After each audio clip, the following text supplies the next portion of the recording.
Hello， 歡迎大家收聽談鬼說怪，每星期50分鐘，同你超住講鬼狗噏多過呼吸。大家好，我係初四，我係容貌擔當胡秀聰，都係有時師。我係 Ruby 啊。Hello， 師傅，上一集你話有咩未講啊？吓？你話咩基佬？你冇咁喎，好似講過啦，係嘛？講咗啦，你唔好講過啦嘛咁，你唔好咁喎。嗱，即係我話，譬如即係5個基佬咁計，如果5個基佬串住咁樣，即係人形蜈蚣咁樣，咁講錯啦。邊個會最爽啊？咩啊？中間咯，邊個會最爽？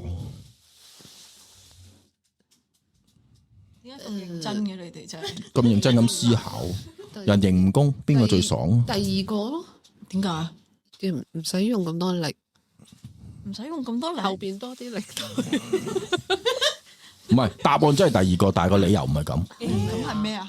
佢仲可以有隻手玩埋前面嗰個。哦，叫爽咩喂，係多玩多一樣喎。我突然間諗唔到，翻去揾下啲圖先。而家大家個腦咧，其實講得嗱，呢度成人節目嚟嘅。第二個係咪可以吉人啊？係第二個可以俾人吉啊？佢仲多一樣嘢可以玩埋前面條棍啊嘛，三重享受啊嘛。咁我算唔算答中？算啦，但係個理由唔啱啊嘛，係咯，半分，滿分，好，半分。繼續。我哋今日阿 Ruby 仲有古仔講，係啊，咁都係講自己朋友嘅經歷嘅。其實上一集都有講過關於佢拜四角嘅嗰件事啦。咁其實佢自己咧都細個咧已經係會見到嗰啲噶啦。咁跟住我記得佢嗰時同我講嘅話，佢中二朝頭早返學嘅時候，因為佢同家姐一間房嘅，就上下架床。咁家姐就瞓下架床嘅，佢就瞓上架床。咁跟住佢就坐咗喺梳妝台，即係床尾嘅梳妝台，唔知床頭定床尾咧，即係跟嘅梳妝台咁啊照鏡。咁突然間咧，佢眼尾睄到有個人頭咁樣咯。係啊，跟住之後。佢以為佢家姐起咗身咯，但係原來嗰個唔係佢家姐嚟嘅咯。跟住，但係佢就冇 find 啦，嗰個係咩人頭咁樣啦。總之佢嗰日就佢話佢放學之後勁耐都唔敢翻屋企咯。咁係咪就係有掌印嗰間屋啊？係啊，唔係嗰間屋，但係佢其實佢特別多呢啲可能佢個體質。係啊，咁跟住係啦，呢個其中一個故仔啦。咁另一個故仔咧就係嗰時佢同我講話有一段時間就唔係好順利。咁跟住之後咧就有個朋友就同佢講啊，不如搵個師傅睇睇啦。咁我唔知佢係咩門派嘅師傅啊。係咁跟住咧話說就原來咧話有個係着嗰啲洋裝嘅男人跟住佢嘅，就話上一世係同佢嘅，不過即係唔知佢死咗，跟住今世又揾翻佢嗰啲啦，即係咁跟住佢啦。咁跟住咧，其實咁我 friend 都想再揾個師傅，即係搞掂成件事咁樣啦。咁跟住咧，好啦，咁佢個朋友咧就好好心幫佢約啦。係咁，但係咁約咗某一個日子就上去嗰個師傅度嘅。咁但係呢個朋友打俾我 friend 咧，就揾極都揾唔到我 friend。吓？係揾唔到佢，跟住之後佢哋後來出翻嚟見面，咁佢個朋友就係咁鬧佢，喂，點解你嗰日no show 啊？唔甩大衣咁係啦，又唔見人咁樣。跟住我個朋友同佢講話，其實我係有上到去間嗰個地方，即係師傅嗰度拍門嘅，但係冇人開門俾我。即係好似入結界咁噶咯。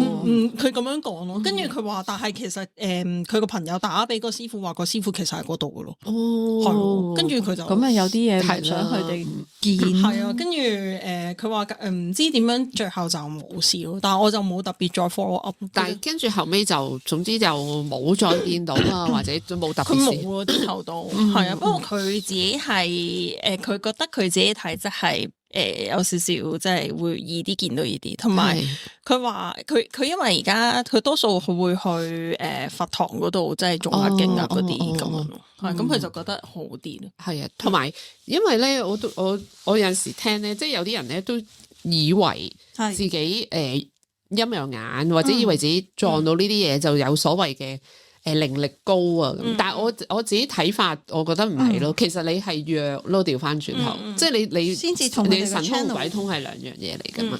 即係好多人有時誤會咧，哎呀，成日見到呢啲嘢，我有靈力，我就覺得真係唔係咯。係咪啊，師傅？嗰個唔係靈力，即係呢個其實我覺得你本身陰啊弱啊先容易接通咯。其實我細佬咧有陰陽眼嘅，係㗎，係啊，我細佬有陰陽眼嘅，咁成日都見到嘅。但係咧，根據佢嘅描述咧，佢話佢嗰日精神啊，好精神啊，瞓得好好啊，咁樣咧，佢睇得好清楚。係啊，反而個人弱，佢嗰日佢反而如果嗰日弱雞啊，唔係咁精神咧，反而睇得唔係咁清楚。咁我有一次好得意嘅，咁啊話說去一個親戚嘅葬禮，就喺寶福山。咁跟住佢就同我一齊上去啦，揸車，跟住就去到。咁我話永遠都係坐喺嗰啲即係較為舒服啲嗰啲位啦，會揀啲即係嗰啲中間啊咁樣嗰啲啊，通常我會揀一個第三排嘅中間位咁就坐啦咁樣。跟住咧，我喺嗰度嘅最中間，我個細佬拉住我，拉住我，叫我唔好坐過去嗰個我想坐嗰個位，拉住我拉喺我後邊。跟住話做咩事啊？點解唔好坐啊？跟住佢話嗰個死者就喺嗰個位度睇住現場。睇住個現場咁樣，跟住我話係咪真噶？佢話嗰件衫啊，佢着住嗰件衫啊，就係張相嗰件衫啊咁講，綠色嘅咁講，綠色衫啊，着住件綠色衫啊，跟住後尾同翻個當事人嗰啲仔嘅兄咧，話嗰件綠色衫咧，跟住話係啊，我爸爸好中意嗰件衫咁。咁唔知真定假啦咁樣。咁啊，話說又有一次啦，咁佢有個同事好大鑊，好大鑊，就俾女飛。咁都唔係好大鑊啫。但係佢大鑊到點咧？俾女飛，離唔開嗰個陰霾。跟住咧就上咗喺一個唐樓嘅嗰個叫做，即係嗰啲唐樓呢個水泵位嘅，水泵位有個鐵欄，爬幾步先上到去嗰個水塔嗰度。藍可兒啊，吊頸掛咗喺嗰個位度，掛咗幾日先俾人發現。跟住我細佬就一聽到嗰個男仔唔係好大年紀，我諗20零歲嘅啫，為情自殺掛咗喺度幾日。咁啊好啦，屋企人知道咗之後咧，就去嗰度超度、打齋，喺嗰個水塔嗰個爬樓梯嗰個掛架嗰度掛住嘅。咁啊，去到打齋，我細佬就去啦，因為佢都叫到由細睇到佢大嘅，即係叫做佢徒弟咁樣啦。其實喺佢嗰行入邊嘅行頭，話去到上邊咧，見到佢喺度喊，不停咁喺度喊。咁嗰個。但係佢又唔可以出到太陽光嗰個位置，佢哋係嗰個上到去咧，咪有一個位樓梯頂嗰度有個位，有個門喺嗰個位度喊，因為佢行唔到出嚟噶嘛。唔知啊，咁我細佬就喺嗰度同佢講耶穌啦。你點解咁蠢啊？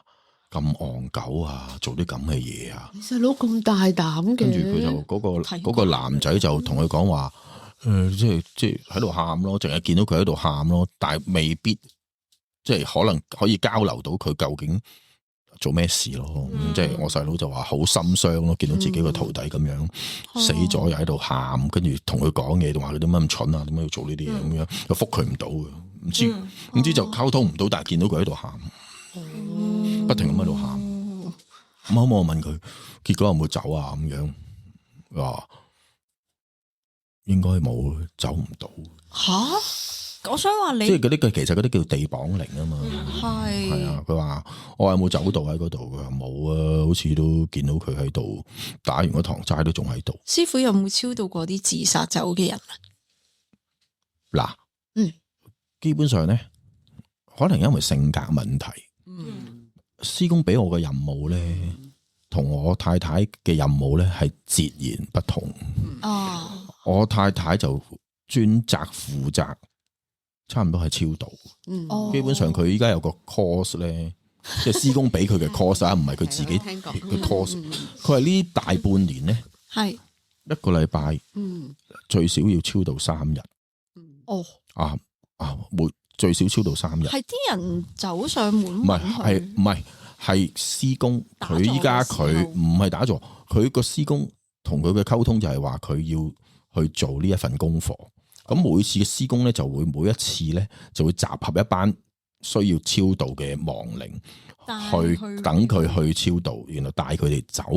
咁每次超度完之後咧，都好攰嘅。咁但係一個禮拜咧要做3次嘅，咁啊每次都超度一班咁樣咯。咁啊差唔多做咗半年啦。咁我琴日去咗旅行啊嘛，咁我跟住琴晚翻到屋企問佢逢星期日都超度啊嘛。我話佢話我今日唔使超度啦咁講。我話點解嘅？咁我話係咪已經完咗你個 course 啊？跟住佢話唔係啊，換咗施工。跟住佢問咗施工，咁我係咪下次都要做？係，不過我唔係嗰個施工。咁都要做咯。咁同埋因為好得意嘅，我之前都有啲超度嘅 case 喺館做嘅，但係通常我自己唔做嘅，因為大部分超度嗰啲 case 咧都係啲女性啦，同埋一啲叫嬰靈啦牽涉到，咁我就通常咧唔知點解一做呢啲嘢咧，啲女仔就喊到肥哩肥嚟嘅，咁我就好怕嘅。我次次都係如果遇到呢啲 case 咧，我就揾我老婆做嘅。叫佢接嚟做，大家女人啦，同埋超度嚟講咧，佢係會優勝我嘅。咁嚟緊咧10月頭咧係有一單越洋超度，係啊，有個女仔喺外國 send 咗，我唔記得咗 WhatsApp 定 Telegram，搵我話佢自己喺外國做咗個嗰啲流產手術。但係唔知係自然定非自然啦，我唔知啦。跟住就話個心耿耿於懷，好想去幫個小朋友做一件事，做翻件事。咁佢就12月頭會翻嚟香港，就想我幫佢做。跟住我話你介唔介意俾我太太做啊？咁講，佢話佢唔介意。咁就約咗幾個月前已經約咗12月頭去做。嚟呢度做超度咯，咁我太太接咗咯。佢呢啲直情係專業啦，專業過我啦。佢做超度。但係你因為啱啱你講到話嗰個女仔本身喺外地噶嘛，咁個 BB 會跟埋翻嚟啊，定留咗？其實呢啲嘢係超越嗰個空間嘅，係咪真嘅？你個法度咧，你就算喺北極都超度到噶啦，係咪先？其實呢啲嘢。我哋人個肉體就有地域界限啫，個靈魂係冇地域界限噶嘛。其實係要做係做到噶嘛。係啊，啱啱阿初四又話我呢個昨天的我打到今日的我啊，係啊，佢自己竟然喺度監聽我44集講過乜，101集講過乜。我唔係啊，我都話我喺 TG 有講嘅，我而家喺度檢討緊我自己。點解我會除咗因為個聽眾話佢聽到一半咁樣，咁我就攞翻舊嘅出嚟聽之外咧，就係我咧不斷俾我男朋友話我講嘢有懶音，佢話我講嘢好略，聽得唔清楚。咁跟住咧，我咧就攞翻以前啲錄音出嚟聽，睇下係咪一路以嚟自己都有懶音啦。好咯，咁我撳咗第6集出嚟啦。咁我一開就聽到嗰把好撚柒鳩做作嘅聲，歡迎大家收聽談鬼說怪。哇，屌啊！你知唔知道？我一聽嗰下，哇！我真係想煎你2巴仆街，你嗰把咩聲嚟嘅？咁咧，我喺度檢討自己嘅同時咧，我亦都有留意到師傅喺44集嘅時候咧，抹低咗，係冇錯。當時咧，阿軒仲喺度嘅，咁咧，嗰集就講話，阿妹同阿軒同師公點樣修煉啦，同埋你哋2個同一時間撞到嗰隻郵票鬼，即係得個頭一個框住個頭嗰隻女鬼，咁跟住咧，好咯喺入邊咧就有講過話，符書呢一樣嘢啦，然後咧就話，如果寫到符就乜都得嘅話，咁心想事成啦，可以發財啦咁樣。咁阿軒咧就好似係問，咁係咪有招財符嗰啲？跟住師傅話有幾款噶，不過我唔信噶呢啲嘢，我唔寫噶咁。我記得上次錄音咧，師傅你仲同我講話，喂，呢樣啱你啦，你屋企裝翻個地主，跟住咧你可以寫招財符，你就會有錢啊！所以喺101集嘅你打到咗44集嘅你師傅。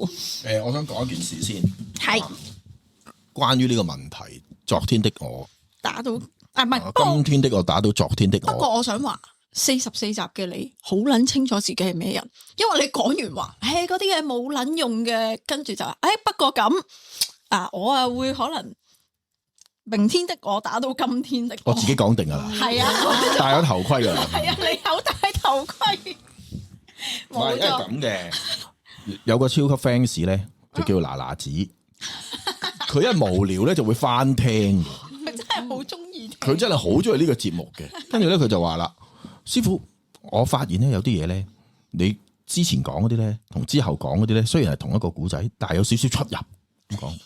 跟住我話咧，探嗱嗱子，跟住我就同佢講，因為咧有陣時咧，我會講少少大話啦，叫做，譬如男啊女啊，咁我會調轉咗嚟講啦，因為費事修飾下啦，費事影響個事主啦。譬如明明係女嘅，我就講係男啊，咁樣，咁可能我嗰陣時講大話最高境界係記得自己講過咩大話啊嘛。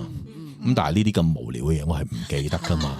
咁啊，所以有陣時咧，如果有啲好細心嘅聽眾又會聽到，原來之前嗰集係講女人嘅，但係後邊嗰集又見到係男人啊，或者諸如此類有少少修改咧，呢啲係正常嘅，因為我係要保護證人啊嘛。咁好啦，關於符嗰度招財符嗰度咧，我其實咧，我由頭到尾我都係唔信嘅。我收咗咁多年茅山，我係冇為自己寫過一條招財符。係啦，之前44集嘅時候，你之前一條都冇寫過嘅。咁好啦，點解會突然間話個地主嗰條符咧？我會推介咧。咁話說早輪啲生意都唔係咁好啦，即係唔係其唔好話生意咧，其實唔好咁商業，即係唔係話咁理想啦啲業績。有咩分別啊？唔係你講，可能嗰排唔係咁多求助者啦，應該咁講，嗰排收入唔係咁好，收支唔係咁平衡，收支唔平衡。其實都唔關事嘅，其實我唔知要為一個唔知要寫條乜嘢符嘅，我就不停咁喺度翻本符書。咁突然間翻到本符書，突然間見到有條符就話咧，逢親初15拜神嘅時候，化多一條符落去地主嗰度咧，就會嗱，因為地主其實你都知噶啦，啊五方五土龍神，前後地主財神啊嘛，即係地主財神啦，即係管錢噶啦。咁嗰條符就係話，喂。remind 啊，地主財神，喂，旺呢一度啦，整旺呢度啦，咁我覺得條符，第一唔係好難寫，第二一個月先2條，好符合我呢個懶人嘅性格噶嘛，係咪先？叫你一日2條你就唔寫啦，係咪？係啦，跟住就好啦，咁就試下啦。因為阿妹好似強烈要求寫嘅，阿妹點解嗰陣時你叫我寫嘅？嗱子個女叫你搵條出行嘅平安符嘅，你喺度揭出行平安符呢個係真實版，揭下就見到嗰條符。就問我，你同我講話，我話有條咁嘅嘢喎，幾神奇嘅，話你咪寫咯，黐線咁多人驅邪把鬼咩？咁你收徒都得噶嘛？又係喎。原裝正版係。你翻譯下，可能佢收唔到音啊。係啦，咁咧就係阿師傅咧，阿妹就係啊，真相大白啦。係啊，阿妹當時喺現場，原來咧阿妹逼我寫嘅，係阿妹逼師傅寫，冇錯，因為師傅本身揾緊其他符，突然之間見到呢條子嘅符，係啦，係話出入平安符，冇錯，順見到呢條符，佢就同阿妹講：哇，咁過癮喎，有條招財符喎，咁仲要1個月先寫得嗰2條，係啦，懶人符，OK，咁跟住咧，阿妹就咁你寫咯，跟住師傅話：妖咁多人嚟驅鬼把撚咩？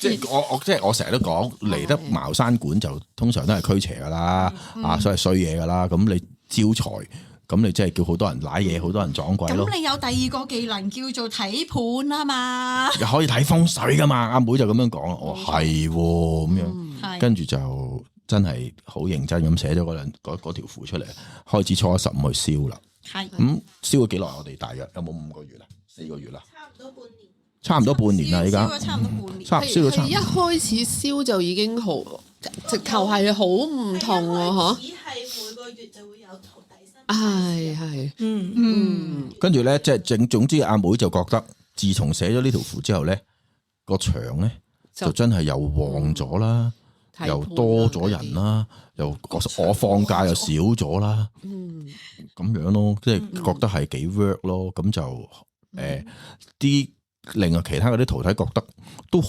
掂，跟住咧就開始逼我寫嗰條開個地主嗰個地主嗰個符啊，即係直情要開一個地主屋企。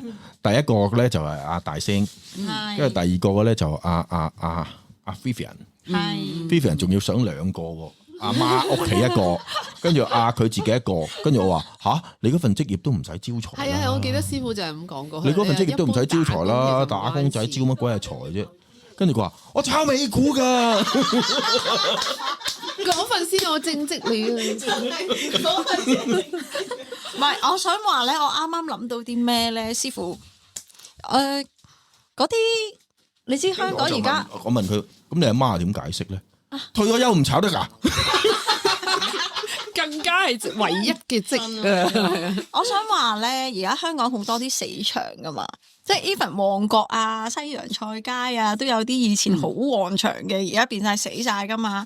就算新之城都好，最頂嗰層，好似第2樓、3樓定3樓、4樓開始，係幾乎冇鋪咁滯噶嘛。你使唔使過去示範下招下財，真係幫你自己招下財，又幫人哋招下租咁樣咧，有冇用咧？你覺得攞嚟招租？話說咧，之前咧有啲客人咧，就自己整一啲劏房出嚟，就想放租收入咁樣，但係咧就放極都放唔到，跟住我就話叫佢。呢個其實唔係茅山嘢嚟嘅，其實係一個超級有錢佬嘢。嗰個有錢佬咧就好多物業嘅，好多一放唔到租咧，佢就揾人攞喺下邊咧。燒街衣唔係灑溪錢、燒溪錢。佢就話燒完咧就萬事萬靈咁樣，跟住我就介紹咗呢個方法俾嗰個 friend， 即係唔係客人啦咁。跟住佢嗰個劏房咧，真係燒完嗰個溪錢之後咧。好短時間之內，嗰啲劏房嗰啲房咧，全部租晒出去。咁之後咧，教識咗佢之後咧，佢就冇揾我啦。冇再揾我啦，唔知係咪移咗民？所以咧，如果係啲聽眾入面咧，有啲咩業主啊，有嘢要出租啊，要做下生意嘅話，下次應該咧，我去做就唔好話俾人聽個方法。但係其實我嗰陣時咧係懶，你自己燒雞錢咪得咯。你而家都懶啦，如果而家人哋下下叫你去，你都煩啦。初一15都要去喎。嚇！初一15寫條符俾佢自己燒，自己燒啊嘛？燒係啊，燒落個爐度啫。跟住阿大聲就。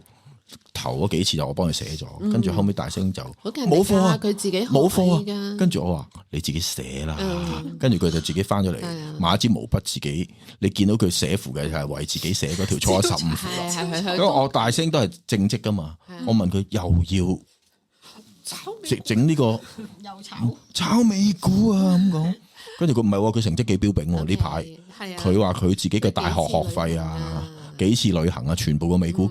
幫手嘅喎，哇，咁不得了！但係我佢唔係大學啊，佢係再識多一個嗰個。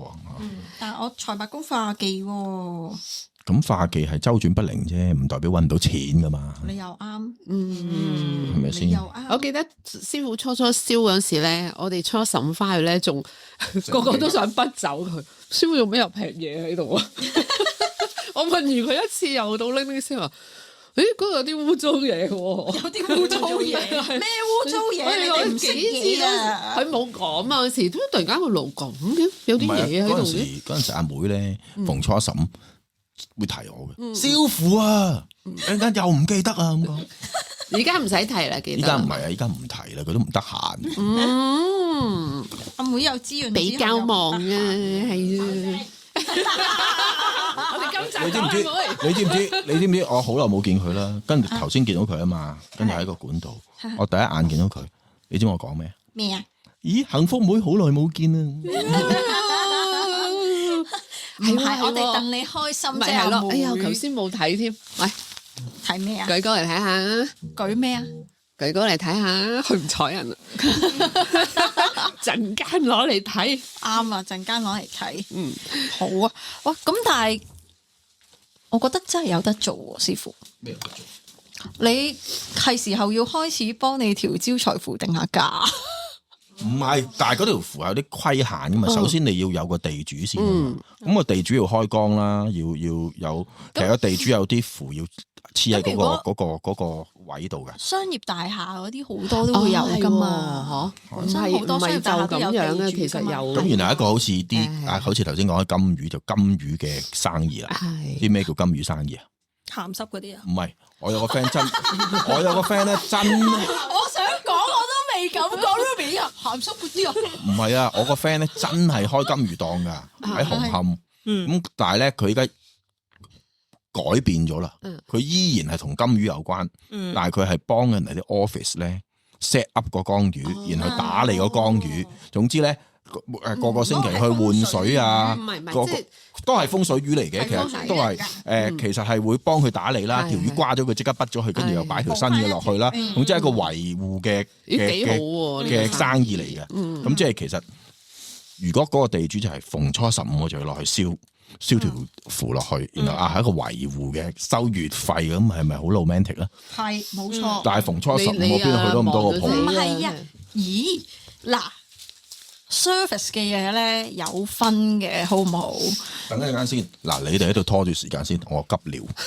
好賤啊！你錄音嘅時候去揸水，頭先叫我去嘢唔頭先叫你去又唔嗰陣時去，真係啊！好，咁我哋都係我哋繼續講呢個你講呢個分好多種啊，係嘛？係啊，分好多種㗎。咁叫師傅出動嘅，咪高價啲咯。 OK，咁係如果徒弟出動啊，係咪？徒弟我就唔知拆唔拆啦，係因為你知啦，徒弟有冇力，其實人哋嚟揾係信師傅啊嘛。係啊其實我覺得最緊要咧係信師傅度符咯，因為係燒落去啊嘛。係阿妹，師傅燒符嘅時候有冇嘢要念㗎？好似又冇喎。嗱，阿妹話燒符嘅時候好似係冇嘢要念嘅，咁所以就係初一15嘅時候順便燒埋咪得咯。即係其實佢咁樣初15係派符俾啲人，跟住啲人自己燒啫。冇錯，收月費係啦，in advance 然後有效果就自然繼續。冇錯，有效果就自然會繼續買揾個小㗎啦跑腿落去派符咪得咯。揾個小跑，我諗下燒，我諗點解又阿成啊？佢好願意啊，應該。我諗緊燒符嗰陣時係咪冇嘢？可能有嘢講㗎係嘛？唔知喎，即係啦。譬如好似我哋平時開拳符咩符，其實都要嘅。嚇！我覺得咪有少少好似咧，我而家但係可以叫佢擺埋啲法落去先。係啦，我而家咧翻親我婆婆度咧，因為我公公 Covid 嘅時候走咗啊嘛，咁我翻親我婆婆度咧都會去裝香俾我公公嘅。咁咧每一次我入去裝香俾我公公嘅時候咧，我婆婆都會走埋入嚟咧，就會我一路裝香咧，佢就一路喺度講啊，你記得保佑個孫女啊，等佢工作順利啊，身體要健康啊，出入要平安啊之類嗰啲。咁我覺得咧。應該都係啲類似咁嘅嘢嚟，即係技術含量唔需要好高嘅嘢嚟。咁啊，師傅又開多條財路，順便啊，如果師傅呢一劑嘢行得通嘅話，我哋叫咩啊？振興香港經濟嘛。你明唔明啊？執一間開1.6間就係咁樣嚟噶嘛。去尖沙咀嗰個係咪？係啊，商場好多，旺角都幾個啦。基本上而家一上樓上就已經冇鋪啦，銀城3、4層冇晒，跟住新之城又2、3層冇晒，然之後瓊華又冇，其實好多都吉咗勁多香港啲鋪，街鋪都吉啦，同埋。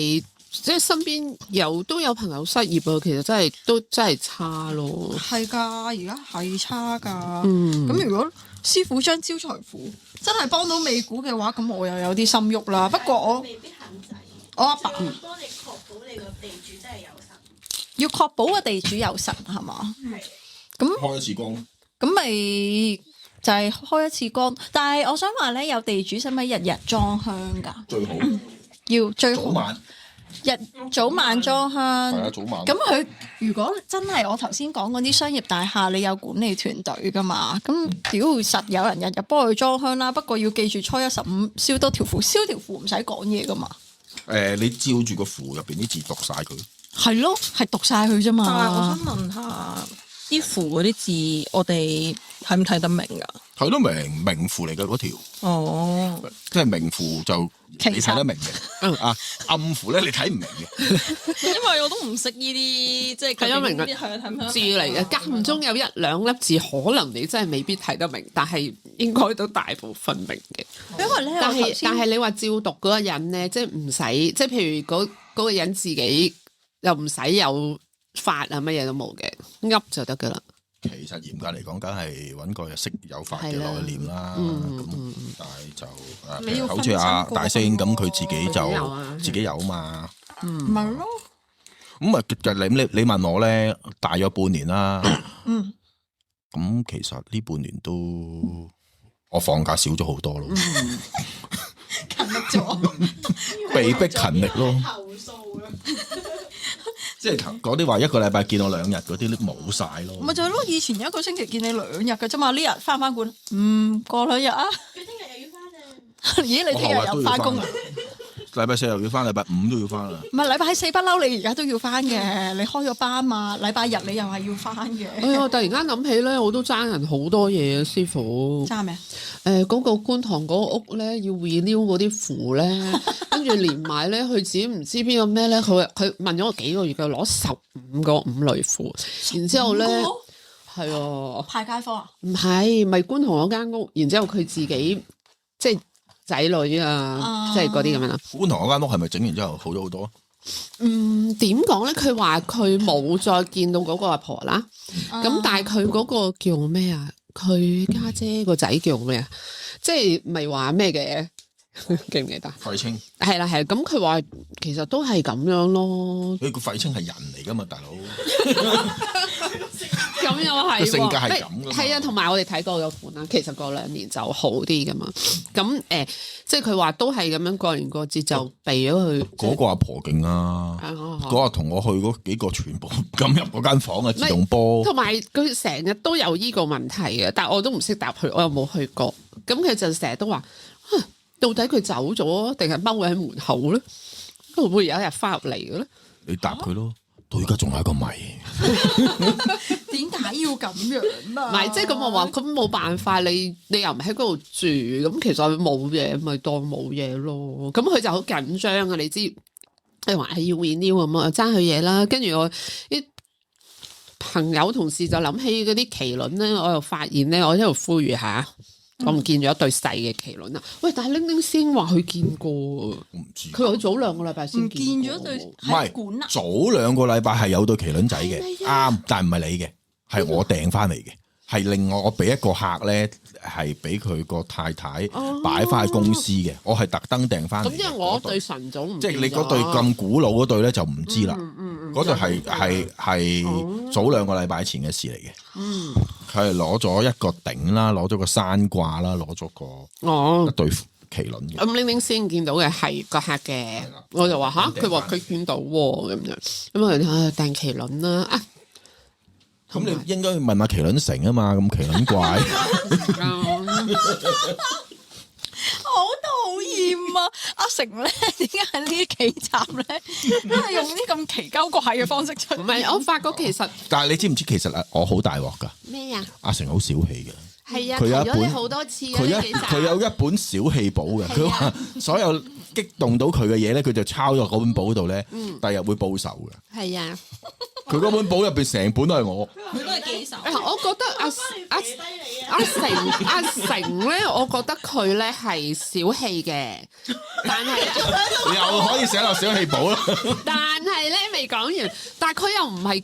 佢唔係記仇嘅小氣，即係小氣嗰啲人係少少嘢就我嬲豬，即係咁樣就未必係記仇。記仇嗰啲可能係我表面未必睇到，但係我其實就咁樣咯。我覺得阿成係小氣，但係唔記仇嘅。阿成係咪啊？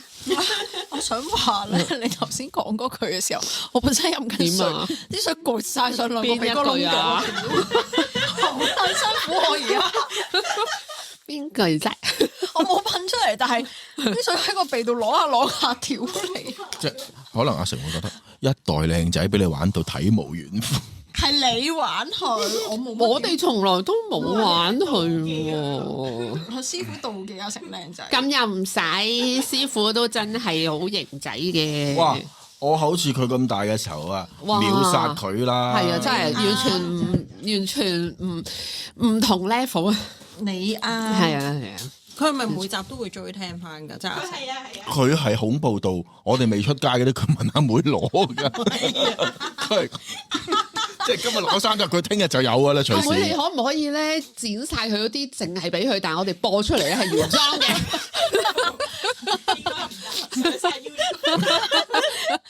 我哋剪過阿成精華版，阿妹將100集入邊我哋提過阿成嘅剪翻晒出嚟。廿幾分鐘。如果我哋將由頭開始咧，由去藍色藥丸啊，桑拿嗰個嬲爆，係啊，因為其實我都我作㗎啫，桑拿嗰個。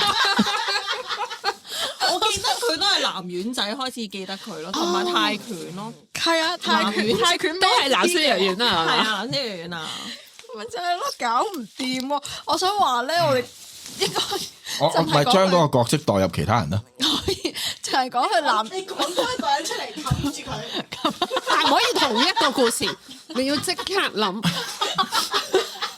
快啲諗，我哋仲有唔係好多時間嘅啫。因為個樣好為啦，講自己啦，不如嗰個我嚟㗎，攞條鳩筋抹面嗰個我嚟㗎。交筋，同埋精度好細嗰個邊個嚟嘅？我嚟㗎。好真男人啊！好啊！大家記住有個師傅嚟，係師傅，但要隔1個禮拜先開始嘅事。我哋係啊！我哋成日講。咁要嬲仲1個禮拜。佢禮拜4會唔上嚟？唔係啊，但係嗰個禮拜已經喺度炒熱晒成件事，翻唔到轉頭。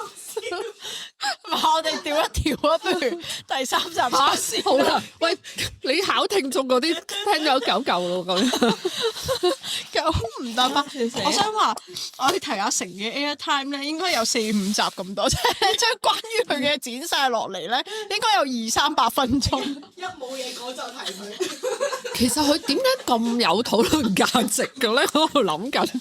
我想話咧，佢嚟緊咧未有人生大事嘅師傅，你話聽日係係咁，跟住咧，佢之後咧會唔會同佢將來嘅人生伙伴咧啲同事嗰啲咧講個節目咧？大家係一個好寒冷嘅學堂入面取暖嘅時候攞出嚟圍爐嘅時候啊，係圍爐以為你話攞出嚟，我諗佢呢世都唔會話俾人聽有呢個節目，全部都係黑歷史。攞出嚟，呢寒冷嘅話出，攞一支小熱炮，攞出嚟聽。講嘅乜嘢？佢嗰啲唔係咁冇事樣嘅，佢嗰啲唔係咁樣嘅，唔係將大支係啦，小葉大師。唔係阿小熱炮係師傅。阿妹啊，將102集同105集黐埋一齊播啦。咁我哋好快又要再錄噶咯喎。唔係啊，但係其實102集係咪今晚即上啊？上咗啦，上咗啦！哎呀，佢聽日嘅人生大事咧，咁104集就擺上去103集嗰個位度。度佢睇下得唔得？如果唔係就2個禮拜啦，大佬。嗯唔緊要，你 capture 我哋聽日會講點搞笑。星期4你會翻嚟上堂㗎。唔係啊，有公開都話佢唔翻㗎。哦，但係佢耐唔中都，佢上個禮拜冇翻，前個禮拜都冇翻。但係咩？佢嘅主要原因唔係話補課，即係佢話驚師傅喺個堂上面講佢。佢監聽。嗱，但係咧，老師佢師傅咁多年咧，佢確實係邊個唔喺度講邊個。你出席率高啲咧，你係着數啲。冇係錯啦。其實我呼籲你多啲上嚟錄音。阿師傅一講你即刻閘住個嘴。最好笑係咩？師傅咧仲會喺度講，今日阿成唔喺度，可以講佢。原來真係真人嚟監聽，我以為係純粹。佢真係嚟監聽。咁搞笑。講都明啊！係啊，佢唔係為咗上堂，佢係為咗唔好俾人講佢壞話。搞搞笑唔掂，但係阿成唔使嬲嘅，其實咧個個都知我冇用講笑嘅啦，你而家講，我從來冇講佢任何嘢㗎，我對佢嘅表現啦，對佢嘅佢對你有咩表現俾佢你？我係對佢表現過嘅嘢啦，對講過嘅嘢啦，對佢嘅生理特徵啦，對佢嘅結構啦，佢嘅構造啦，所有嘢，全部都了如指掌。我係一句都冇講過佢，我只係附我師傅嘅啫。點啊你？都幾得意啊個樣，佢靚仔嚟㗎，誒得意咯。唔靚仔嘅話，佢係做唔到臨時演員嘅。我認咗臨時啦，演員都係一個演員，係啦，我認咗啦，條鳩筋抹面係我，蒸到好細嗰個係邊個？係我。搞即係 T.G. 嗰粒冬菇仔都係你係咪？不過我諗極都唔明咧，點解蒸會細咧？嗬？因為唔好聽過唔好博股，臘腸蒸完唔係發大嘅咩？唔係啊！我見蒸燒賣都係越蒸越大嘅。攤到就變翻細，唔係啊，收水啊！嗰啲魚蛋淥咧落個。好味！我哋離開呢個蒸得大定蒸得細嘅問題，唔好煩。咪又俾人投訴啊！係啊，我哋話廢水多都唔好聽㗎，好多廢水。但冇廢水好難捱到50分鐘。唔好咁講。你師傅你話我早嗰排翻咗東莞冇嘢分享係嘛？我想分享咧，唔係東莞，你話去珠海啊嘛係嘛？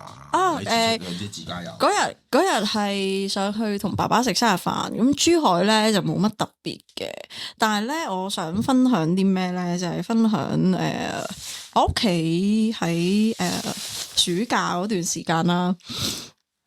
咁東莞咧有個都幾 close 嘅親戚咧自殺走咗嘅。咁係一個老人家嚟，係啦，仔大女大，室都抱埋噶啦。咁啊，係缺乏家庭溫暖啊，因為佢性格都有少少惡定嘅。OK，咁然之後咧就係食農藥自殺嘅，毒鼠強。係啊。咁咧跟住咧，我想話呢一個人啦，佢嘅心抱咧就係一個非常之迷信嘅人嚟嘅，迷信到爆炸。咁咧，我想話我聽翻啲親戚講啦，佢走咗，因為之前我有提過鄉下嗰啲村嚟咧，人走咗，基本上隔一晚就第二朝攞去火化噶啦嘛，即係無論你幾點走都好，總之過咗一晚嘢就攞去火化噶啦。咁火化就要去送啦，跟住咧，我聽聞咧。佢係得仔女送佢，即係啲孫都一個都冇去。個原因係咩咧？就係話佢新抱話個仔啱啱生咗小朋友，咁啊話呢啲嘢會衝撞。但係咧，師傅，我想問，其實係咪孝應該係擺喺小朋友前面啊？如果你嘅諗法，講緊依家好難用呢啲咁嘅關係去描述呢啲事，即係嗰啲個個都媽寶，個個一孩政策啊，一個死人重要定係個仔重要？咁但係中國人就講百行以孝為先，咁樣其實好矛盾嘅。講緊呢個老人家咧係個都幾孤寒薄嘅老人家嚟，但係咧好有錢嘅，身家貼住8位數嘅。因為好多地收租8位數好少錢啫，1000萬啫。你喺東莞喎，咁啊係。你講緊人均收入3-4千嘅地方，你有1000萬喎。咁1000萬我又未講係1000萬頭定1000萬尾啫。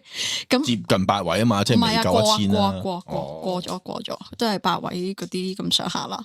咁然之後咧，佢嗰陣時咧就佢將佢全部嘅錢咧，因為佢有仔有女嘅，仔又得一個，女有幾個。佢一路佢都係話錢咧就唔關啲女士啊，我啲身家財產全部嘢都係俾個仔，跟住直接留落去俾孫，咁個孫再跟住落去就失啦。OK，咁咧，然之後咧，其實我屋企咧去睇翻呢單嘢咧，係覺得好唔 make sense。個老人家成世人慳埋，其實就係為咗個孫吓啲錢俾晒佢嘅，佢自己唔捨得使噶。OK， 但係咧，其實我依家覺得係一個謀殺案。唔係，真係自殺。咁但係咧，嗰個阿孫個阿媽咧就堅持唔准俾個孫去送。係啊。咁跟住咧，其實個孫心抱都好想去送嘅，因為知道呢個爺爺好錫佢哋。OK， 唔得，兩公婆都唔得，唔准去。我覺得咧，咁樣會唔會太過不近人情？我想話，我哋茅山有冇話衝呢啲嘢？我覺得嗰個老人家係，我諗係有個遺憾咯。如果你啲孫仔唔去送佢最後一程，係噶，係啊。咁但係啲屋企人企硬咁冇辦法。同埋我聽落咧，我覺得未必係衝撞呢啲咯，即係可能。個係咪叫新抱啊？即係同佢感情有啲唔關事，咁做乜咁絕情啫？係咯，我以為送佢一程啫嘛。個新抱本身咁第日拜唔拜山咯？佢話今年唔拜，下年開新山先拜。我話俾你聽，佢新抱嘅迷信嘢咧，除咗呢一樣咧，仲有一樣。我啱啱話佢生咗個仔啊嘛，即係嗰個孫啦。OK， 生咗實啦，咁咧。阿新抱咧就唔俾自己嘅親家見自己個孫嘅，唔夠100日唔准見，咁好啦。佢話唔准，即係佢嘅親家，佢個仔嘅外母外父係唔可以去佢個仔屋企睇兩個外孫，跟住咧唔准帶兩個外孫翻外家。我有聽過呢個100日唔得，80日咯，好似係咪？即係類似啦。然之後咧。好咯，咁啊，因為你知而家好興咧，啲 BB 出世咪會影相嘅，咁咧佢新抱就諗住影咗相，咁媽咪又唔覺得嚟睇啲孫，咁不如俾張相去擺屋企啦，都唔得，未夠1歲嘅話 ，BB 嘅相唔可以俾其他人擺屋企。我聽嗰個咧就係啲圍村人嚟嘅，咁佢話其實嗰個觀念就係調翻轉嘅，即係話 BB 咧鬚啊。如果騷味啊，師傅你識唔識啊？即係有啲騷味咁樣咧，其實就唔應該帶翻外家嘅，即係話就未關過翻外關。類似啦，嗰啲圍村話即係BB 仔即係喺80日啊，定幾多10日之前咧就唔帶翻外家，但係調翻轉係話因為呢啲騷味係唔好啊，即係唔翻外家嘅，有冇聽過啊？聽過有個同事，好多人中意聞 B B 嗰陣除嘅，我都陣騷味聞 B B 除，係有 B B 香係好正，你咩香水都做唔到出嚟嘅嗰隻味。係啊，咁我純粹就係覺得咧，佢迷信到咁嘅一個點咧，搞唔撚掂。介紹拎拎師兄佢識啊！人哋係新抱嚟噶，唔係啊！介紹拎拎師兄俾佢識，拎拎師兄同佢講嘅嘢，佢可能會信到10足10跟晒去做噶。咁我都覺得冇嘢嘅，咁佢迷信，但係啲屋企人又聽晒佢話，咁你都冇去扶噶。其實係噶，係咪即係佢又要夠惡咯？你迷信埋你迷信，咁如果其中有一個可能輩份大過你嘅成員話喂唔得，我唔會啊，佢老公都聽晒，係咯，都係嗰句啦，佢就係話事咯。有句說話噶嘛，嗰個叫做咩啊？咩啊？跑馬地墳場出邊嗰對對聯係咩話？記唔記得啊？吓，有咩對聯啊？跑馬地他朝君體也相同嗰對啊，係咪先？到第日你百年歸老，你好想見嗰啲人，又有人去攔咗佢，咁你咪知道咩味道咯？係咪啊？但我想問下佢嗰隻大迷信係雜不楞綜合星座雜不楞？我琴日我婆婆出咗嚟香港，咁跟住咧，阿舅父啊，同埋我嘅一個姨媽都出咗嚟啦。咁佢哋講開咧，呢一個咁迷信嘅 auntie 咧，就話佢呢一排咧又有新作，佢對面咧開咗一間。唔知好似係食牛雜定食豬雜嘅餐廳，咁咧嗰個餐廳入面咧就有個殺字，唔知殺乜乜乜咁樣啦，係殺人個殺。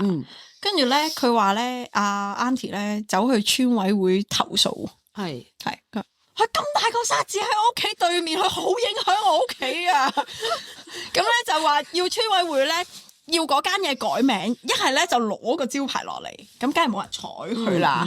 OK，咁佢個迷信程度就去到咁樣咯。即係佢覺得唔吉利嘅嘢，唔中意嘅嘢，佢就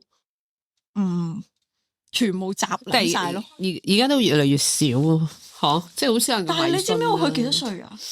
其實佢50零嘅啫，好少噶啦，好後生噶。係啊，佢唔係老人家嚟噶，佢50零嘅咋。屌好乸黐線！我真係覺得啲鄉下婆真係可以咁撚樣，但係讀好多書嘅喎，聽聞。唉，咁迷信同讀書可以分家噶嘛，兩樣嘢嚟噶嘛。佢係咪嗰啲一出門口向東南西北邊個方向都要計一計先出去嗰啲人嚟？我唔撚知，今日東方吉利行東方。唔撚知，我而家就係知佢覺得對面間鋪頭好撚唔吉利啫。好啦，我哋今日嘅時間又差唔多，又咁突兀嘅，係咁啦，睇住個鐘做人呢個特色嚟噶嘛，50分係啊。你啲 DJ 要收靚個尾㗎。唔會啊，阻人收工猶如殺人父母。我哋最後一集今日。喂，頭先已經喺TG Group 度咧，已經擺上嗰集出去啦。已經有啲聽眾話最好笑嗰度係蒸縮咗。冇啦，翻咗你大你落啦唔係，但係記得聽104集，講翻個真正嘅主人翁。嗰個講記得聽，你而家講係冇用嘅，唔係真相，真相。你哋喺個 group 度快寫104係真相。好啦，我真相哋今日嘅節目就差唔多啦。大家中意聽嘅記得 COS，咁亦都可以入我哋 TG Group 同我哋傾下偈，談鬼說怪，逢星期2會更新。阿成冇嬲咁耐啊！大家拜拜，拜拜。